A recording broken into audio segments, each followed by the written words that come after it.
boys and girls, this is Mystery. I am sitting at my house in my bedroom and I am going to do something that I absolutely love. If you know me at all, you know that I love to read.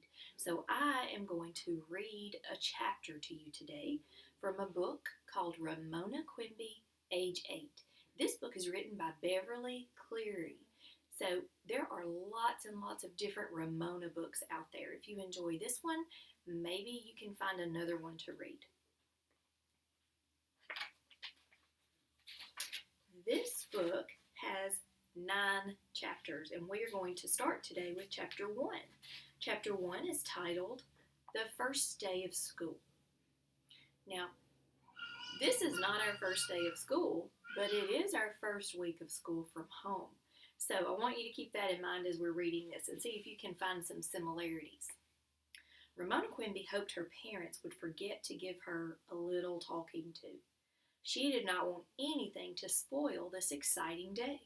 Ha ha, I get to ride the bus to school all by myself, Ramona bragged to her big sister Beatrice at breakfast. Her stomach felt quivery with excitement at the day ahead. A day that would begin with a bus ride just the right length to make her feel a long way from home, but not long enough, she hoped, to make her feel carsick. Ramona was going to ride the bus because changes had been made in the schools in the Quimby's part of the city during the summer. Glenwood, the girls' old school, had become an intermediate school, which meant Ramona had to go to Cedarhurst Primary School. Intermediate. I wonder what that means. Ha ha yourself. Beatrice was too excited to be annoyed with her little sister. Today, I start high school.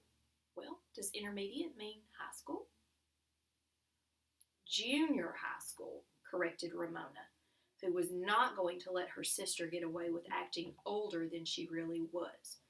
Rosemont Junior High School is not the same as high school, and besides, you have to walk.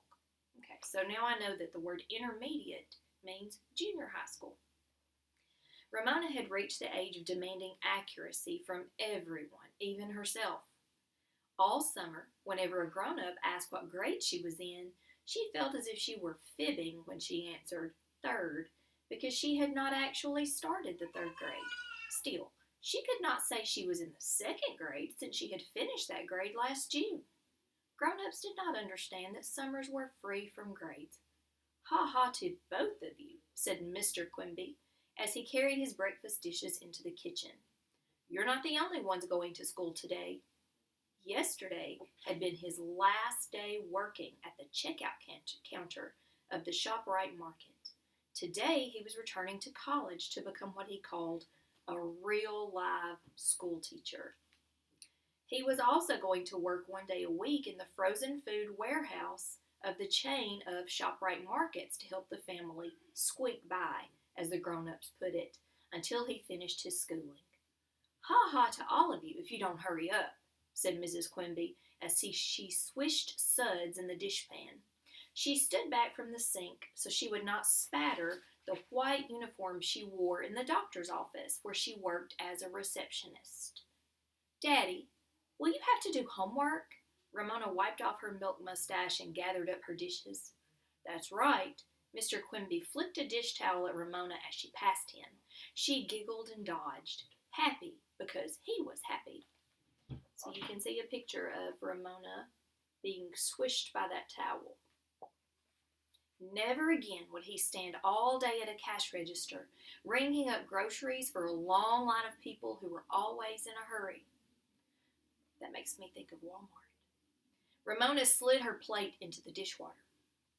And will Mother have to sign your progress reports? Mrs. Quimby laughed. I hope so. Beatrice was last to bring her dishes into the kitchen. Daddy, what do you have to study to learn to be a teacher? She asked. Ramona had been wondering the same thing. Her father knew how to read and do arithmetic, which is math. He also knew about Oregon pioneers and about 2 pints making 1 quart. Mr. Quimby wiped a plate and stacked it in the cupboard. I'm taking an art course because I want to teach art. And I'll study child development Ramona interrupted. What's child development? How kids grow, answered her father. Why does anyone have to go to school to study a thing like that? Wondered Ramona. All her life she had been told that the way to grow was to eat good food, usually food she didn't like, and get plenty of sleep, usually when she had more interesting things to do than to go to bed. Mrs. Quimby hung up the dishcloth. She scooped up Picky Picky, the Quimby's old yellow cat, and dropped him at the top of the basement steps. Scat, all of you, she said, or you'll be late for school.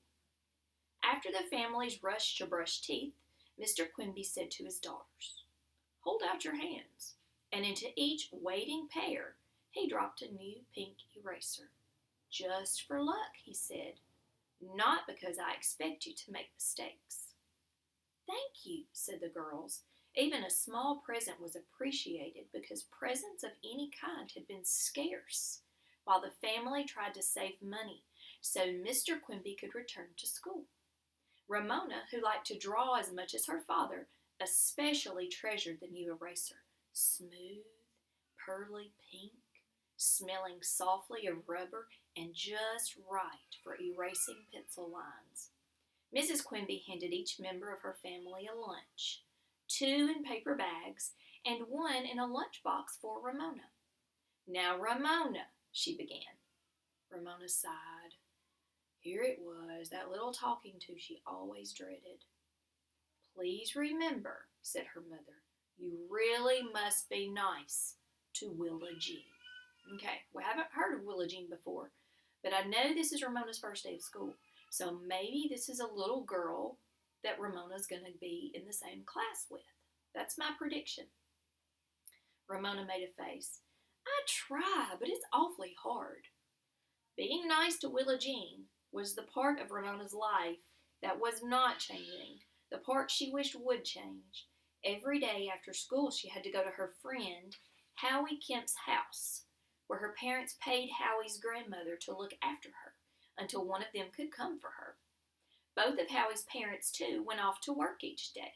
She liked Howie, but after spending most of the summer, except for swimming lessons in the park at the Kemp's house, she was tired of having to play with 4-year-old Willa Jean. She was also tired of apple juice and graham crackers for a snack every single day. All right, so Willa Jean can't be in the 3rd grade if she's 4 years old. So she is staying at Howie's house. Now, is she Howie's sister?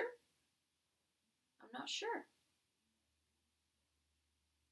No matter what Willa Jean does, complained Ramona, her grandmother thinks it's my fault because I'm bigger. Like the time Willa Jean wore her flippers when she ran under the sprinkler, pretending she was the mermaid on the tuna fish can, and then left big wet footprints on the kitchen floor. Mrs. Kemp said I should have stopped her because Willa Jean didn't know any better. Mrs. Quimby gave Ramona a quick hug. I know it isn't easy, but keep trying. When Ramona sighed, her father hugged her and said, Remember, kid, we're counting on you. And then he began to sing. We've got high hopes, try hopes, buy cherry pie in July hopes. Ramona enjoyed her father's making up new words for the song about the little ant moving the rubber tree plant. And she liked being big enough to be counted on. But sometimes, when she went to the Kemps, she felt as if everything depended on her. If Howie's grandmother did not look after her, her mother could not work full-time. If her mother did not work full-time, her father could not go to school. If her father did not go to school, he might have to go back to being a checker, the work that made him tired and cross. Ooh, that's a lot of cause and effect right there. Still, Ramona had too many interesting things to think about to let her responsibility worry her as she walked through the autumn sunshine toward her school bus stop. Her new eraser in her hand, new sandals on her feet, that quivery feeling of excitement in her stomach, and the song about high hopes running through her head. She thought about her father's new part-time job, zipping around in a warehouse on a forklift truck, filling orders for orange juice, peas, fish sticks, and all the other frozen items the markets carried. He called himself Santa's little helper because the temperature of the warehouse was way below zero, and he would have to wear heavy padded clothing to keep from freezing. The job sounded like fun to Ramona. She wondered how she was going to feel about her father's teaching art to other people's children and decided not to think about that for a while. Instead, Ramona thought about Beezus going off to another school where she would get to take a cooking class and where she could not come to the rescue if her little sister got into trouble. As Ramona approached her bus stop, she thought about one of the best parts of her new school. None of her teachers in her new school would know she was Beatrice's little sister. Teachers always liked Beezus. That's Beatrice's nickname. She was so prompt and neat. When both girls had gone to Glenwood School, Ramona often felt as if teachers were thinking, I wonder why Ramona Quimby isn't more like her big sister. When Ramona reached the bus stop, she found Howie Kemp already waiting with his grandmother and Willa Jean, who had come to wave goodbye. Howie looked up from his lunchbox, which he had opened to see what he was going to have for lunch, and said to Ramona, Those new sandals make your feet look awfully big. Why, Howie, said his grandmother, that's not a nice thing to say. Ramona studied her feet. Howie was right. But why shouldn't her new sandals make her feet look big? Her feet had grown since her last pair. She was not offended. Today, I'm going to kindergarten, boasted Willa Jean, who was wearing new coveralls and t-shirt and a pair of her mother's old earrings. Willa Jean was convinced she was beautiful because her grandmother said so. Ramona's mother said Mrs. Kemp was right. Willa Jean was beautiful when she was clean because she was a healthy child. Willa Jean did not feel she was beautiful like a healthy child. She felt like she was beautiful like a grown-up lady on TV. Ramona tried to act kindly toward Willa Jean. After all, her family was depending on her. Not kindergarten, Willa Jean, she said. You mean nursery school. Willa Jean gave Ramona a cross, stubborn look that Ramona knew too well. I am too going to kindergarten, she said. Kindergarten is where the kids are. Bless her little heart, said her grandmother, admiring as always. The bus, the little yellow school bus Ramona had waited all summer to ride, pulled up at the curb.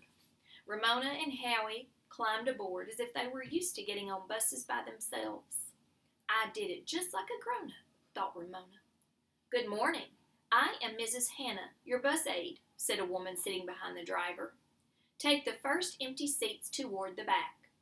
Ramona and Howie took window seats on opposite sides of the bus, which had a reassuring new smell. Ramona always dreaded the people and fumes smell of the big city buses. Bye-bye, called Mrs. Kemp and Willa Jean, waving as if Ramona and Howie were going on a long, long journey. Bye-bye. Howie pretended not to know them. As soon as the bus pulled away from the curb, Ramona felt someone kick the back of her seat.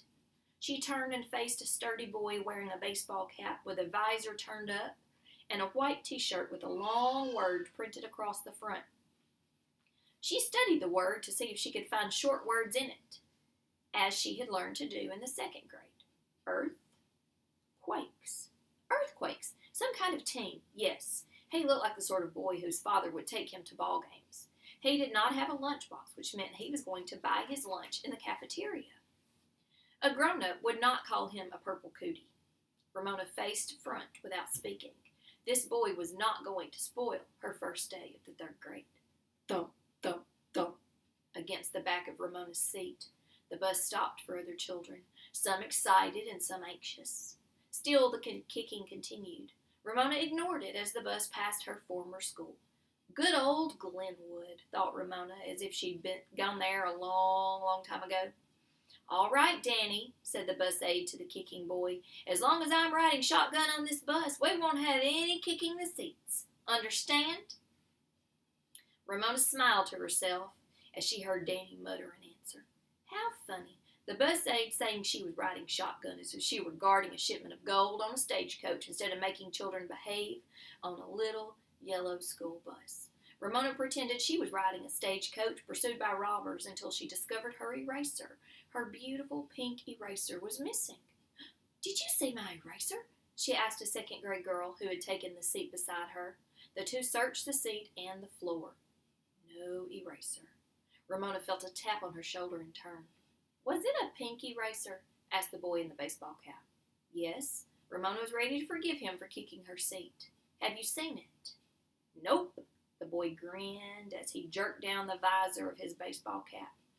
That grin was too much for Ramona.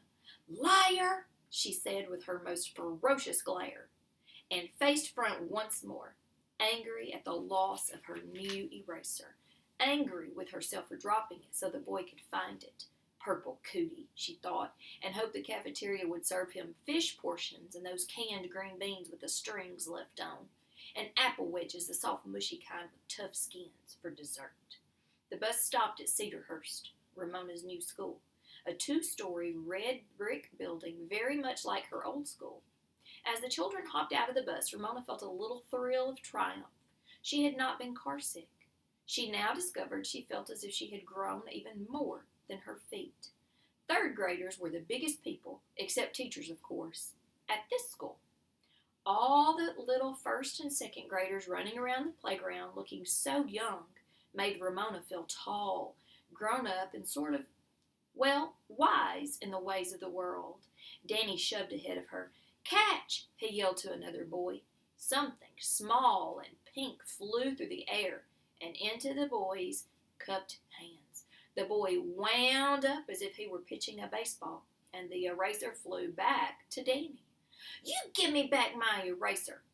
Encumbered by her lunchbox, Ramona chased Danny, who ran, ducking and dodging among the 1st and 2nd graders.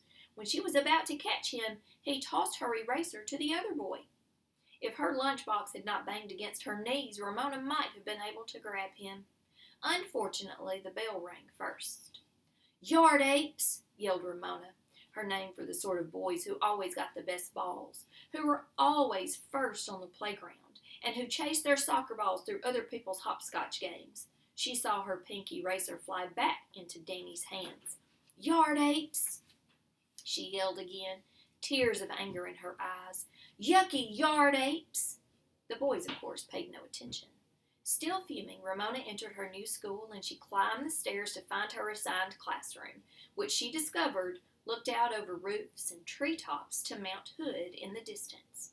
I wish it would erupt, she thought, because she felt like exploding with anger. Ramona's new room was filled with excitement and confusion. She saw some people she had known at her old school. Others were strangers. Everyone was talking at once, shouting greetings to old friends or looking over those who would soon become new friends, rivals, or enemies. Ramona missed Howie, who had been assigned to another room. But wouldn't you know, that yard ape Danny was sitting at a desk, still wearing his baseball cap and tossing Ramona's new eraser from one hand to the other. Ramona was too frustrated to speak. She wanted to hit him. How dare he spoil her day? "All right, you guys, quiet down," said the teacher. Ramona was startled to hear her class called "you guys." Most teachers she had known would say something like, "I feel I'm talking very loud. Is it because the room is noisy?" She chose a chair at a table at the front of the room and studied her new teacher, a strong-looking woman with short hair and a deep tan. Like my swimming teacher, thought Ramona. "My name is Mrs. Whaley," said the teacher, as she printed her name on the blackboard. W-H-A-L-E-Y. I'm a whale with a Y for a tail. She laughed, and so did her class. Then the whale with a Y for a tail handed Ramona some slips of paper. "Please pass these out," she directed. "We need some name tags until I get to know you." Ramona did as she was told, and as she walked among the desks, she discovered her new sandals squeaked. Squeak, squeak, squeak. Ramona giggled, and so did the rest of the class. Squeak, squeak, squeak. Ramona went up one aisle and down the other. The last person she gave a slip to was the boy from the bus, who was still wearing his baseball cap. "You give me back my eraser, you yard ape," she whispered. "Try and get it, Bigfoot," he whispered back with a grin. Ramona stared at her feet. Bigfoot? Bigfoot was a hairy creature 10 feet tall who was supposed to leave huge footprints in the mountain snows of southern Oregon. Some people thought they had seen Bigfoot slipping through the forest, but no one had ever been able to prove he really existed. Bigfoot indeed. Ramona's feet had grown, but they were not huge. She was not going to let him get away with this insult. Superfoot to you, Yard Ape, she said right out loud, realizing too late that she had given herself a new nickname. To her astonishment, Yard Ape pulled her eraser out of his pocket and handed it to her with a grin. Well, with her nose in the air, Ramona squeaked back to her seat. She felt so triumphant that she returned the longest way around and bent her feet as much as she could to make the loudest possible squeaks. She had done the right thing. She had not let Yard Ape upset her by calling her Bigfoot, and now she had her eraser in her hand.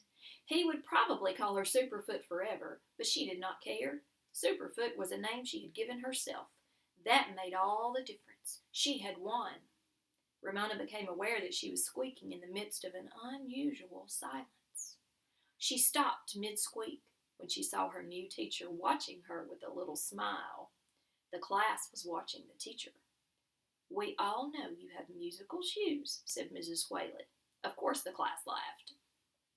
By walking with stiff legs and not bending her feet, Ramona reached her seat without squeaking at all. She did not know what to think. At first she thought Mrs. Whaley's remark was a reprimand. But then maybe her teacher was just trying to be funny. She couldn't tell about grown-ups sometimes. Ramona finally decided that any teacher who would let Yard Ape wear his baseball cap in the classroom wasn't really fussy about squeaky shoes. Ramona bent over her paper and wrote slowly and carefully in cursive, "Ramona Quimby, age 8." She admired the look of what she had written, and she was happy. She liked feeling tall in her new school. She liked, or was pretty sure she liked, her non-fussy teacher. Yard Ape? Well, he was a problem, but so far she had not let him get the best of her for keeps. Besides, although she might never admit it to anyone, now that she had her eraser back, she liked him, sort of. Maybe she enjoyed a challenge. Ramona began to draw a fancy border, all scallops and curlicues around her name. She was happy, too, because her family had been happy that morning and because she was big enough for her family to depend on. If only she could do something about Willa Jean. Okay. So that's the end of Chapter 1. Join me again tomorrow for Chapter 2. It's called At Howie's House. Now, we know that Willa Jean's going to be at Howie's house, so I wonder if Ramona's going to be able to keep it together. Now, one thing I want to share with you guys, I want you, if you want to communicate with me. So, I want you to send me an email about your first day of having school at home. Now, I want you to tell me, what was your favorite part? And what was the most challenging part for you? Now, I have my email address written here. Let's see. Okay, let me just hold it for you. kdrewery@corinth.k12.ms.us.